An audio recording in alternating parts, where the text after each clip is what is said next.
Hello and welcome to NewsNight. I am Ladi Akeredoluale. Thanks for joining us today. According to the World Health Organization, the WHO, more than 50,000 cases of monkeypox have been reported in the year 2022 worldwide as of September the 5th. In Nigeria, numbers are slowly but surely rising. And this is in addition to the continuing situation with Lassa fever, cholera, yellow fever, meningitis, and others, which combine to pose serious health risks and record fatalities among the population. Control and treatment protocols are hampered by the twin challenges of insecurity and tough economic conditions that most citizens are going through at the moment. So how are the authorities coping with this? And what's the status report on awareness creation and vaccination programs? NewsNight talks to the Director General of the Nigeria Center for Disease Control, the NCDC, Dr. Ifedayo Adetifa. Dr. Adetifa, thank you for your time. Welcome. Thank you for having me. Some would describe it as a resurgence, others would say it's a comeback of sorts, but we're having rising cases of particular types of diseases, and I want us to take them perhaps one by one. The one that scared people the most more recently was monkeypox, but then we've since learned that perhaps the scare was based on not altogether accurate information. Now I have you here. What exactly is the position with the country today in terms of monkeypox? Okay, thank you. It's a good question. I'll just back up a bit. So, COVID-19, monkeypox, Lassa fever, yellow fever, Ebola, Marburg, and all of this. These are all conditions that we call zoonotic diseases. They are caused primarily by pathogens that affect animals. And at some point in time, they cross what we describe as the animal-human interface and then become adapted to transmission from human to human and become established as a cause of human disease.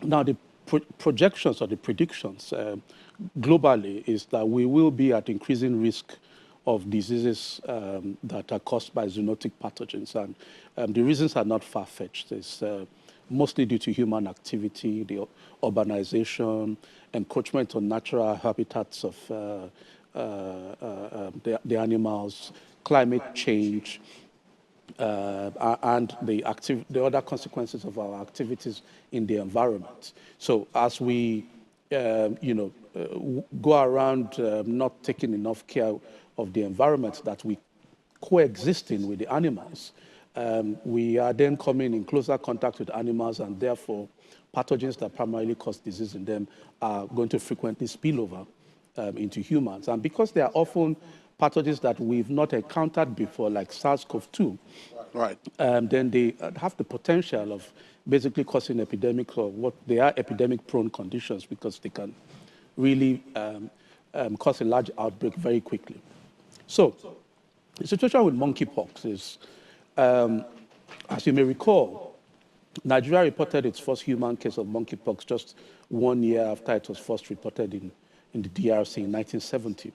And then we had a few cases here and there up till about 1977, 1978. And then for 40 years, monkeypox disappeared from our view, only to sort of re-emerge in 2017.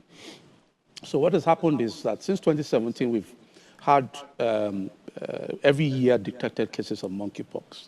And we've always recognized that we were probably under-detecting the cases of monkeypox. And the re-emergence of monkeypox drove the NCDC back then to achieve a few things, because it was one of the very first stimulus to set up digital surveillance systems so that you can see things in real time. If you're depending on paper that is collated in community, local governments finally makes it to a state capital maybe 1 or 2 months after, you'll be seeing patterns that are already outdated. That events have already overtaken.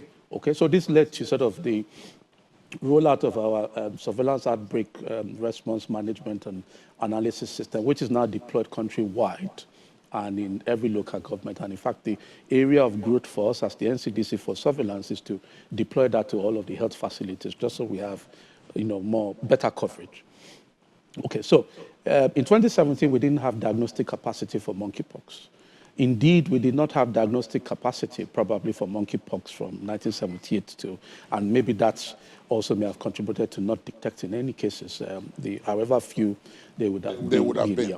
So we depended on partners and external bodies to help with diagnosis of monkeypox in 2017, 18, and the like. But that also drove us to establish national capacity for diagnosis of monkeypox and, of course, subsequently sequencing capacity for monkeypox, just to be able to look at the genetic makeup of the virus and hopefully pick up if there are any changes.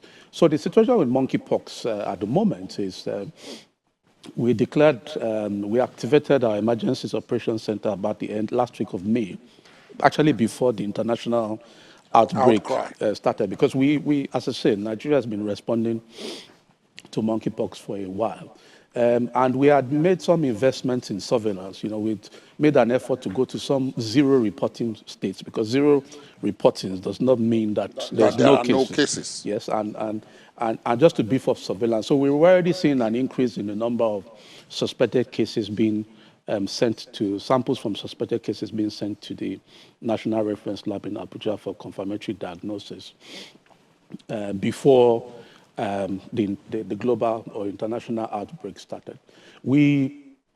So we believe that we also are now we have seen a record number of monkeypox cases this year compared to, I think, 2017, which was we had just under 90 cases in total. I think at the end of July 31st, we had 157 cases already this year, and we've had 4 deaths, unfortunately. Building on the previous experience from previous outbreaks, we know that the clinical picture still appears to be the same. We have high-risk groups that are sort of overrepresented in the deaths, people who have immunosuppression for one reason or the other, whether it's by organ transplant or by treatment. And now what I think we've seen for the last 2 is, there are a few people who appear to have both chickenpox and monkeypox at the same time, and both conditions actually look alike. But it sort of may be an additional risk factor for very severe disease, which is probably not surprising if given that you have 2 viruses that are going toe-to-toe with your immune system and the like. So that's the situation with monkeypox, is that the increased attention is due to what's going on outside the country. We've always paid attention to monkeypox, regardless of whether it made the headlines, especially in the Western media, or not. I also happen to know that there are several strains of monkeypox. I remember speaking to Professor Abayomi, who talked about the West African strain, and then a more virulent strain, which is somewhere in East Africa, the DRC, which you mentioned, probably Central Africa, to be precise. And I'm happy you mentioned that it appears that even though with this resurgence, we are still seeing the strain that is the less virulent one. Is that correct? That's correct. Okay, now, I also know that I've been told that there is really no treatment for it. It's a question of managing the patient until the body is able to fight back and get over it. Again, correct? Monkeypox really, most times, is really a self-limiting illness. And I'm sure you and I know lots of people who have had chickenpox as adults, and usually it's just, unless maybe you work in a hospital or you've got some knowledge, you probably won't know that chickenpox actually is more likely to have a complicated cause in adults than the minor illness it tends to cause in children. Okay, so it's perceived as a low risk, self-limiting illness, which we know is part of probably why it is also being underreported. But there is at least one licensed treatment. We just don't have access to that licensed treatment. Okay. Yes, there is an antiviral called tecovirimat, which has some, depending on which country or which continent you are, either has full registration or partial licensing for use in both smallpox and monkeypox. Perhaps we should be working towards getting that kind of treatment in Nigeria, although issues like cost and so on will then become... We are looking into it. We have approached partners to try and see if we can access, and we are also trying to look at direct purchase, and of course, expecting to see really huge costs associated with that, especially when you're not likely to buy at volume, in which case, but it's important, no matter how few the cases may be, that for this small group of people that are at very high risk of, hospitalization or even death, that we hopefully have some countermeasure that they can have access to, so that we're just not providing only supportive management. Now, you mentioned it in your answer when you said you wanted to back up a bit and take a look at the status. You mentioned Marburg. Of course, as at this interview, I've not heard any information of its discovery or anybody with it in Nigeria. But then a few eyebrows were raised when Ghana detected a couple of cases and even more cases subsequently. What do we know about Marburg? What are we doing in terms of surveillance to ensure that perhaps if we don't have it in country already, we can perhaps prevent it from coming in? The virus primarily affects a species of fruit bats, and again, when these bats come really close to human habitats and contaminate your environment or your food sources and all of that, then, or you come in contact with body fluids and other things from the birds, then you are at risk of the disease. So it's the only other member of the family of viruses, of the family that Ebola virus belongs to. So shares many of the same characteristics as the Ebola virus, or in fact, for those characteristics that are not well known, they are in fact based on what we know of the Ebola virus. What people may not know is because Marburg is on a list of sort of epidemic-prone diseases that everybody watches out for, every year we actually buy a set of test kits for Marburg just in case, and we keep that because it's easier to buy the kits to an extent. They may expire and all of that, than for us to have a suspected cases and then you're trying to explain to Nigerians why you don't have.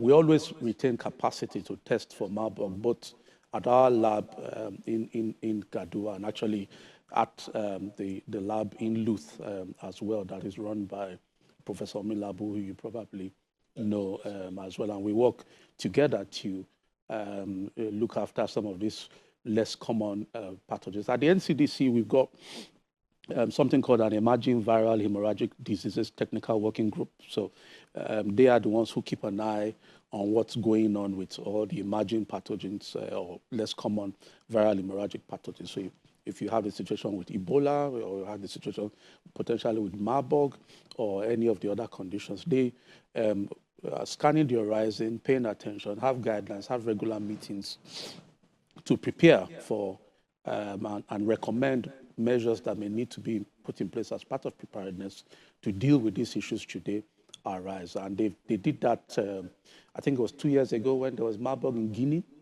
and of course the same thing in Ghana. We had a risk assessment. Our risk was put at moderate. We sort of activated a few things, Port Health, our colleagues in Port Health, and sent out advisories and the like. But thankfully so far, we haven't had a Marburg, and our colleagues in Ghana also appear to be on top of the situation as well. So that's fingers crossed, but eyes peeled. Yeah, indeed. Now, the big one, and I say big, not necessarily because there is scientific evidence to prove that it is the big one, but because of the publicity and the impact it has generated, and I'm talking about COVID-19. Many people who heard you when you said SARS-CoV-2 may not immediately know that you were referring to COVID-19. We had all the drama and everything about it, the deaths worldwide and all the lockdowns and so on. And then after some time, when vaccines came, there was almost a collective sigh of relief. But it does seem as if we probably heaved the sigh of relief prematurely, because in some places, particularly in the areas where it emanated from, it seems to have made a resurgence. I'm talking about China. China is still locking down certain places because they have a zero COVID policy. A number of other places, Europe, America, and so on, are still having resurgences, but they seem to have tended to try to adapt it as part of daily living now.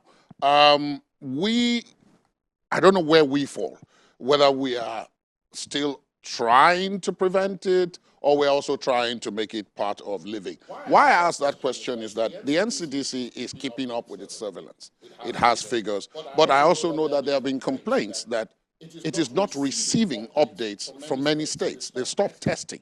So the figures they have are not necessarily a representative of perhaps what is happening.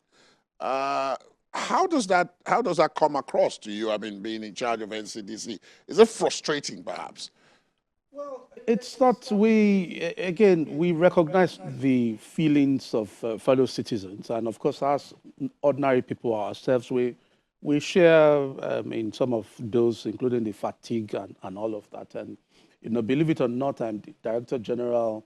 I've got the knowledge in my head about what should be done, but yeah, I find myself sometimes still trying to make assessments about, do I whip out my mask, or do I, or actually maybe just a minute to be fine or something. So we understand that. But just as you've alluded to, we have been reminding people that the game is not by any means over. This is, the world has made tremendous progress in trying to understand this bug, developing vaccines and therapeutics in a relatively short time, despite the inequity in the distribution and all of that, and bringing the condition under control, sort of. In fact, we might be focusing on the resurgence or not, but I think one of the really great achievements is basically the disconnection now between cases, hospitalization, and deaths. Okay, and this is what has allowed people in other places, especially with more resilient health systems, with significant capacity for providing critical or intensive care, to basically journey back to the new normal. Okay, but we don't know everything about the pathogen.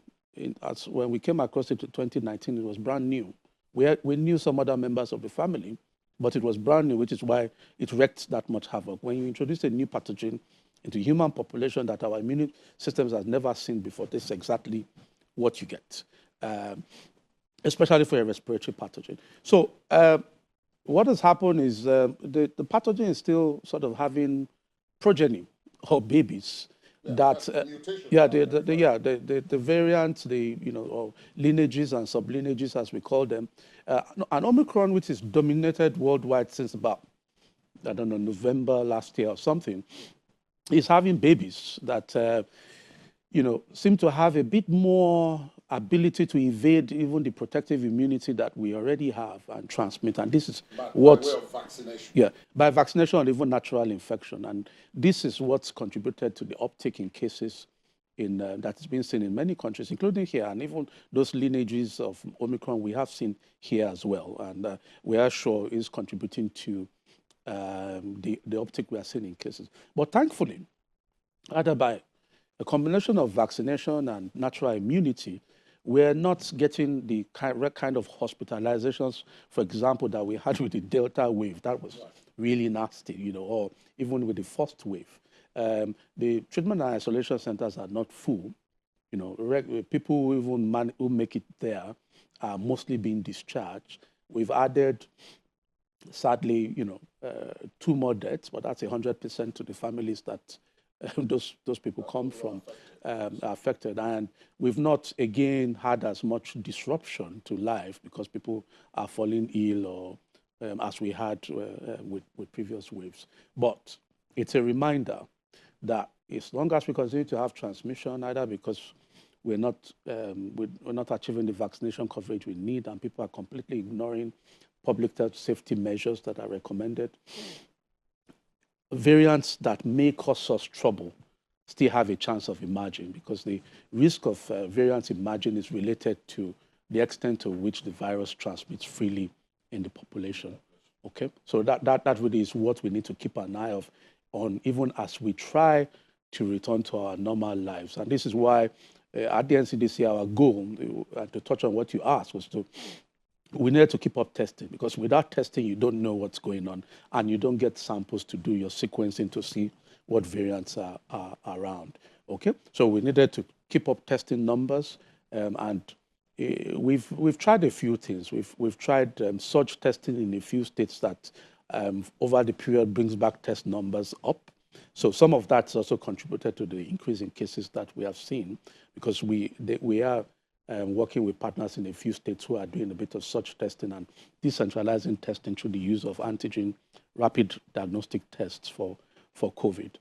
We are, of course, keeping up with sequencing just to, and the final pillar there is, of course, aligned with our sister agency, the MPHCD. We're encouraging people to get vaccinated, and that's really what we need to do to keep on top of this and hope that the virus then evolves, hopefully to become something like the flu.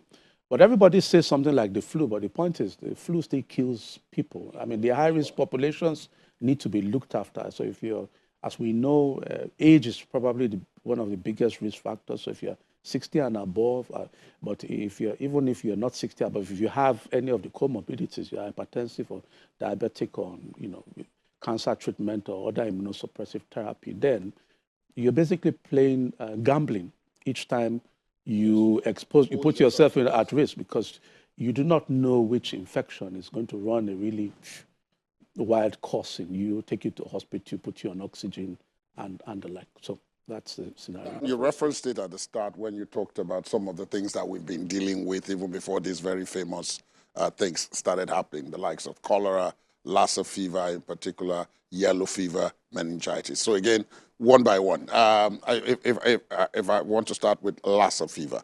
Lassa fever has killed quite a lot of people domestically, but it doesn't seem to be getting the kind of attention that COVID got and so on. So I want to ask, in terms of your monitoring, the surveillance and all of that, what exactly is happening in that? Because at the point, people thought, oh, it was limited to a particular geographical area.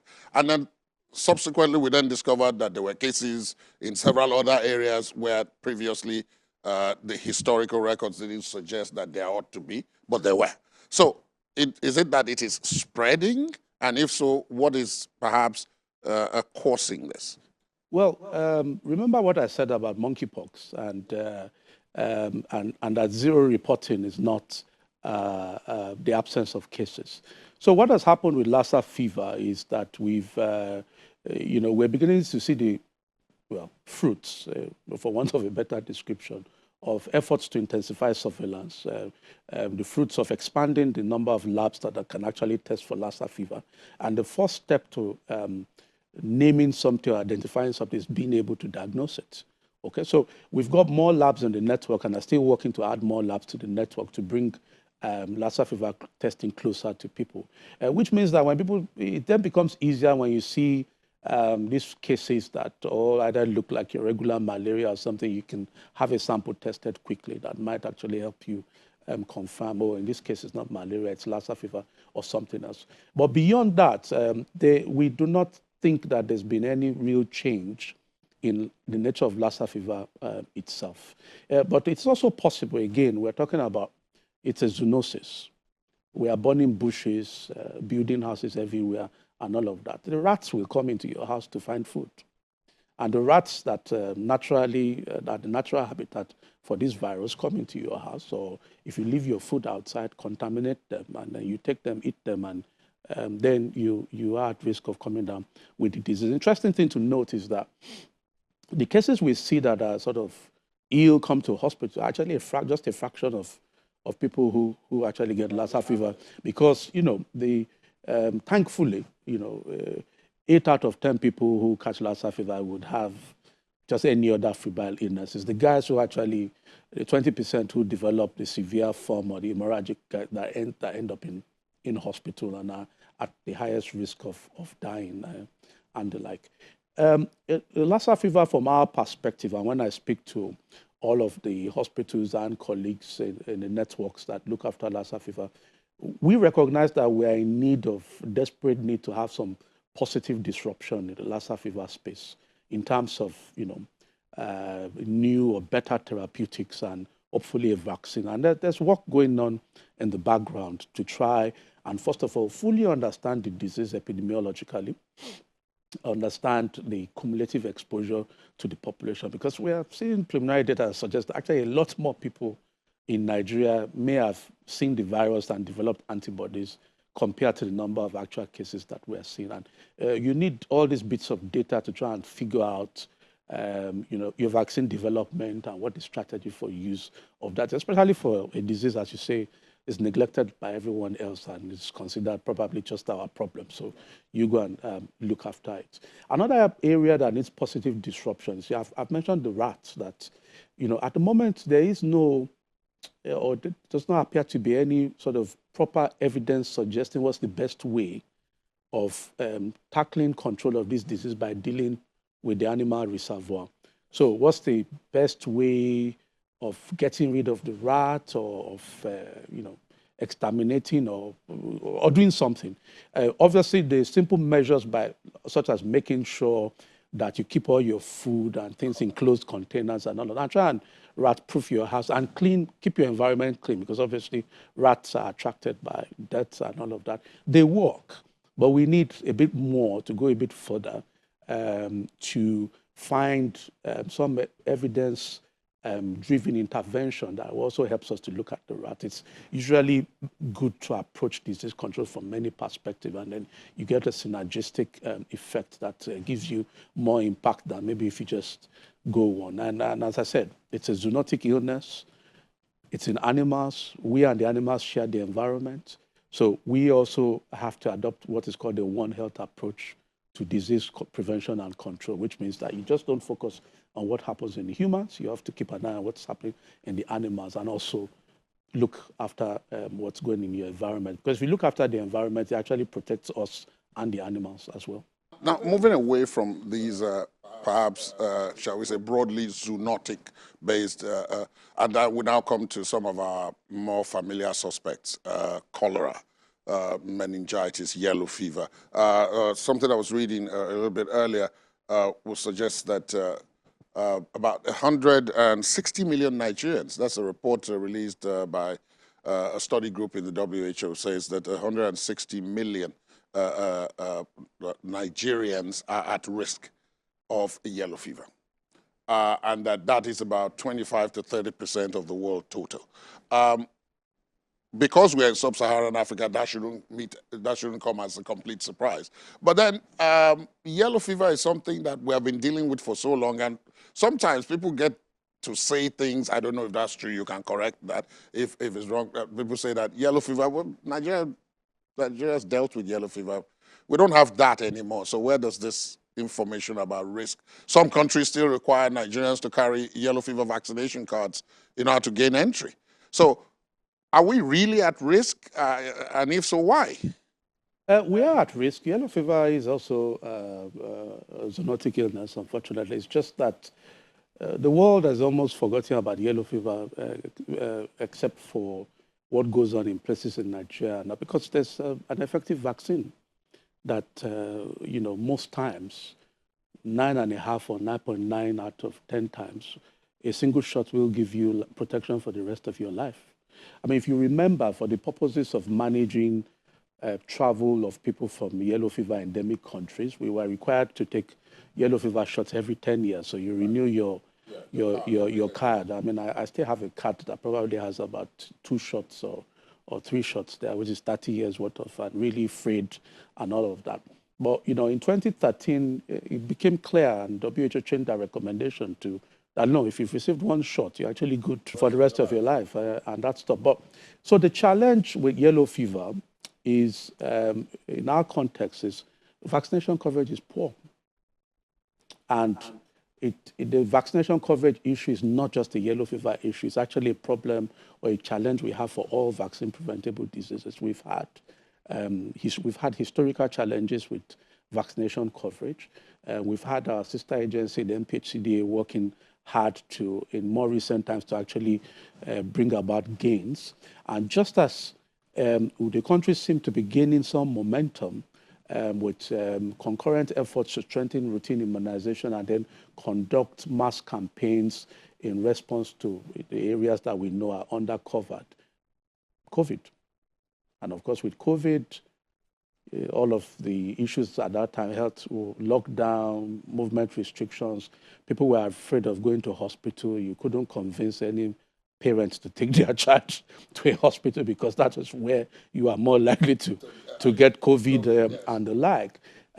So there were disruptions to immunization, both routine and planned campaigns. The world tried to recover, to sort of say, look, essential services should return, but we know that the journey to doing that has been really hard. And, yeah, and now what we are seeing is we are now paying the price for the gaps that occurred there. So the yellow fever cases coming up, but you are even talking about yellow fever cases. We have a problem with measles at the moment. They go in tandem because the vaccine for both diseases actually delivered about the same age. So if you've missed one, you're likely not the other one, you're likely and to then have missed the other one, and so it means you have these susceptibles that are entering the population. And if you're not vaccinated as a child, as an infant, or as a child, you remain a susceptible adult as well. So you're likely to. This is really dangerous. Oh yes, yes, it is. In that situation, okay, then let's talk about measles. Since you brought it up, let's talk about measles, because when people hear yellow fever, I told you what many people tell me, and then they hear measles and they say, how could we still be talking about measles? Because at 4 or 5 or even younger, you're supposed to have taken your measles shot. In some countries, in some other jurisdictions, in fact, it's compulsory. You don't get access to school or anything like that, except you can produce evidence that you've already collected all these shots. But it does appear as if our own situation is different, which is why we are seeing the results we are seeing. I'm probably giving people like you, I don't want to call it an unnecessary job, but definitely a harder time than you probably would have. And a lot of this is actually also happening in semi-rural and rural areas. How much of an additional burden does that give you? If we take, for example, what you explained now, measles, this yellow fever, you've got cholera, and sometimes you've got meningitis. Sometimes this just explodes onto the scene, and many of the agencies and authorities find themselves scrambling. Well, the thing is, we're often not scrambling. We're not saying that we're perfect and doing everything that we need to do. There's a lot of growth, even in things where we might be doing or punching above our weight, like every human endeavor, there's room for improvement. But I think the point I'm trying to make is that what we are keeping an eye on and what we're looking after as the NCDC is not what the headlines reflect. So the fact that, yes, everybody's talking about monkeypox, talking about COVID uptick now, does not reflect our priorities. We have to look after everything that turns up. So yes, we are already seeing cholera. We have been seeing cholera for a few months now, and we're expecting an uptick as the rains become established and all of that. Ahead of November, we're already preparing for meningitis and preparing again for the next Lassa fever season, unfortunately. And then we're also keeping an eye on, okay, if unmitigated transmission is going on, we're going to have all this U-type travel. Are we going to have another uptick in COVID cases again, like we had with Omicron? Omicron basically arrived with the end of the year in 2021. So, as I said, it's very, we are fighting wars on many fronts. So yes, we tend to always be spread out a little thin. But the important thing also is that, it's not just us, it's that we depend a lot on the states, who are basically the front lines, all of our front lines too. I don't want to use the word abandon, but it seems as if they don't take this very seriously. I know that from the information I have about the NCDC's mode of operation and gathering information and expected, that every state has a state epidemiologist who is running an office through which information is supposed to come from the states up to NCDC headquarters. But they have difficulties, as I found out in the course of COVID. They have difficulties with even accessing this information, being able to get the state authorities to understand that you not taking this seriously or you not participating in this is not a problem just for you. It may be a national problem, as indeed some of these things, some of the outbreaks you referenced became. The rate of spread, a lot of people move around the country, both in formal and in informal ways. So again, it brings me back to the issue of how much support are you getting for surveillance at the states? The NCDC is in Abuja, as you said. No matter how many you are in NCDC, you probably cannot cover the country completely. So you'll be reliant on other subnationals to do that and then feed you. How much support are you getting? Because sometimes the headlines are such that the states don't seem to take that as priority. I think that may be somewhat incorrect, but you know, we depend, of course, work closely with the states. And as you know, health is within the jurisdiction of states. And I think what's just happened is basically the challenges we've had nationally, you just multiply them by 37 states. There's historical gaps in investment in emergency preparedness and response. And again, some of it driven by sort of suboptimal understanding of the importance to which to place on these items, and of course then allocate resources. So the first thing is, you know, many states, or actually until recently, most states have no budget lines for emergency response and all of that. And if you think about it, yes, the NCDC relatively new, but even the federal government had to mobilize resources itself at the beginning of COVID. We're thankful that it happened, but you know, even while that was being done, of course, we had all of the society contributions. So private sector stepped in and filled in the gap for a while, and government got moving. Of course, it's bigger and richer than everybody else, so also put in resources. And then thankfully already had an agency slightly primed by other outbreaks that have happened, and that they have already given a legal mandate to be the arrowhead of such national responses. So that was good. And the NCDC, at least at national level, I think continues to get, compared to previous years, record investments, for which we'll continue to be grateful. Because what COVID did, I think, is make everybody now understand that, look, health security is not just a health issue. It can be a matter of livelihoods and economy, and you just need to keep an eye on things. And so this is an area of priority both for the Federal Ministry of Health and the NCDC.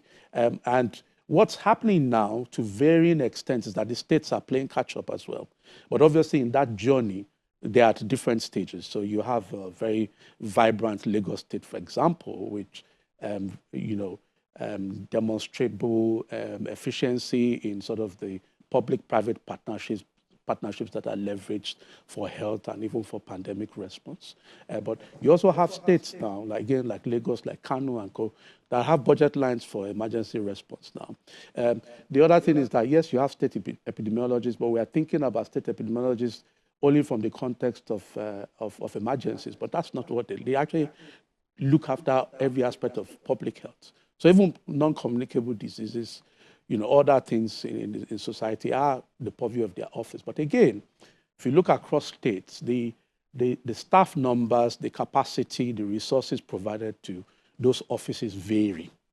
Okay, everybody's in a different phase. And what we have been doing is recognizing that we would only be as strong as our subnational units. Strengthening subnational coordination and support is actually an important strategy for us now, so much so that we created an entirely new department of subnational support to bring our activities closer to the state, to feed into our strategy to have regional labs and centers, again, so that everything doesn't happen from Abuja, or when states need support, at least we're in the region. We won't be in every state, but we're in the region, and you have a reference lab, hopefully, when everything comes on stream, even in the region, that can do some quick things without us necessarily sending everything back to Abuja. You came to Lagos to open something and ensure that that service is not only in Abuja. It's spread to Lagos, and I suspect that you're encouraged by what you've just said now, by the fact that Lagos does seem to be rising up to the occasion in terms of its response and so on. But this will still be run by the NCDC. It's just that it's spreading the facility in such a way that more people can access it. We don't all have to go to Abuja to be able to access it, because before now it was available almost exclusively in Abuja. Is that part of the drive towards, I don't know if I should use the word decentralize, what is happening in terms of access to diagnostics, being able to ensure that people can immediately be told what exactly is going on and what is, if anything, wrong, and therefore the response time is a lot quicker? Yes, they're all related. So what we had was the commissioning of a biorepository in our National Reference Lab campus at the Central Public Health Labs in Yaba. In Abuja, we've got what is probably the largest biorepository in West Africa, and we recognize that there's a need to expand capacity, to also, one, have a backup so that you don't have all your eggs in one basket, and also have additional capacity. What biorepositories allow you to do is you biobank specimens, anything, pathogens, and the like. And what you're able to do is that collection of clinical, microbiological, immunological, other data is useful for surveillance purposes, for clinical purposes, for research purposes. Okay, to be able to conduct genomic surveillance, for example, you need to receive specimens, you need to identify the specimens, you need to be able to store them, retrieve them, and sequence them. Okay, so that, for example, contributes towards surveillance. If you had nowhere to keep samples or only temporary refrigerators or freezers, then you're going to run out of space very quickly. It's also directly connected to quality. You need to periodically conduct proficiency testing for your staff, both on internal and what we call external panels, which are basically known samples. And you can only have collections of known samples if you had been storing known negatives, known positives, and all that. You can retrieve as a random sample and then use in quality panels and all of that. But again, a lot of the things, one of the big things that came out of COVID pandemic is, oh, you should develop your own vaccines. Why are you always buying diagnostics and all of that? So in the whole research and development space or innovation space where you are either trying to find new diagnostics, new treatments, all of that, you need this range of specimens. And the only way you can get them is if you had previously been storing them. You don't want to wait till, oh, I potentially have something for Lassa fever, and then you have to wait till maybe November or to begin to look for suspected cases. And of course, you know not every suspected case will have, so it's that would be a more laborious, stressful way to go. So biorepositories are key, again, to support research, to support clinical and therapeutic vaccine development and the like. And we are glad that we have that ability or that capacity in Lagos. Our lab in Lagos as a campus of the lab in Abuja is supposed to mirror our capabilities in Abuja here, with the purpose of bringing what we do at least to the southern part of the country. We aspire to even decentralize more to regional labs, which would be a separate one for the Southwest, a separate one, for example, for the South, and Southeast, but they can then all operate as a hub around the Lagos campus of the National Reference Lab. And the Abuja one can also do the same thing for reference labs that will come on stream in the Northwest, Northeast, and North Central. So that is the aspiration. The one thing that seems to have been highlighted by COVID, for example, amongst other challenges that the health sector has faced, is the importance of, I don't know which is more precise now to call it, community or public health, or perhaps community and public health, because very often these outbreaks happen outside the immediate vicinity of the agencies and so on, they don't happen in the cosmopolitan urban centers, Abuja, Lagos, Port Harcourt, Kano, and so on. You've got to move further afield, which is where they break, and then they gradually now come towards the center, either by virtue of movement of people or other means. I wonder how important you think it is now that perhaps maybe there's a, if one can dare to use that phrase, a lull, how important it is to follow up with community and public health at this point and not have to wait, both in terms of infrastructure and in terms of awareness, probably more importantly awareness of those populations, about how important it is. We've talked about vaccination, to get vaccination, keep environments clean, report suspected cases to their, the nearest health facilities there, and for them to be able to find such facilities if they are willing to pursue this. An area of growth is what I would say. And it's not just, when you talk about public health, it's not just a health security issue. And indeed, a functioning health system, a resilient health system that can deal with these shocks is actually bedrock of health security. And where that starts from is primary health care. And indeed, the aspirations for universal health coverage. So as a sort of one who works in the health security space, we're actually quite delighted with the Federal Ministry of Health and the National Primary Health Care Agency's commitment to revitalizing primary healthcare centers, because this is where signals get picked up. The primary healthcare centers are often the closest to the community or the immediate source of trusted healthcare workers for the community. But linked to that is we recognize that there's a need for community surveillance, and to link that sort of into our other digital health facility and other related surveillance. And actually, this is now being piloted. This was in existence in a few states for looking for acute onset paralysis as part of polio control measures. But the pilot that is ongoing now is to now make that a multi-disease scoping surveillance system within the community that allows signals to be immediately escalated into the health facility or local government-based SOMAS digital surveillance. We had to allow more reporting.